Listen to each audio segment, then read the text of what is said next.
Muhehe alitokea Ethiopia. Mtu wa kwanza kurekodiwa Muhehe alikuwa anaitwa Mufwimi. Mufwimi maana yake ni mwindaji. Huyu jamaa alitokea Ethiopia.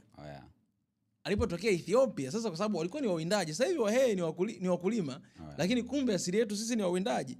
Kwa hiyo jamaa alikuwa ni mwindaji, ametoka kuwa mwindaji huko Ethiopia. Sasa kama mwindaji, so unajua wanafanya zile mambo ya nomad, yani kwamba wanahamia hapa wanaenda pale wanatafuta mawindo.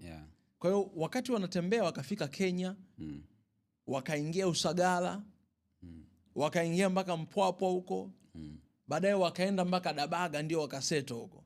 Kwa walipo seto huko ndio sasa Wahehe wengine wanatokea Mpwapwa Dodoma, wengine wanatokea sijui kule Dabaga. Sasa hivi kila mtu anasema Wahehe wanatokea Dabaga, lakini asili kabisa kwenye recorded history Muhehe alitokea Ethiopia. Na Ethiopia ndio the first human being kurekodiwa alitokea Ethiopia. The same thing ukienda northern side of Tanzania, yani watu wasi Wachaga hawa, Iraq hawa, Wapare, ukitrace their roots walitokea Ethiopia. Ukitrace the roots ya Rwandese walitokea Ethiopia.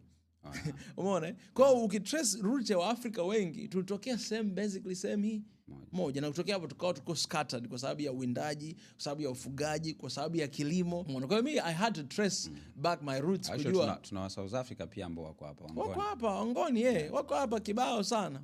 Ndio maana ukienda kule Ngoni unaweza kuona kwamba mabinti wana shapes, ni wanene, ni hivi. Hiyo ni sampuli kabisa South Africa.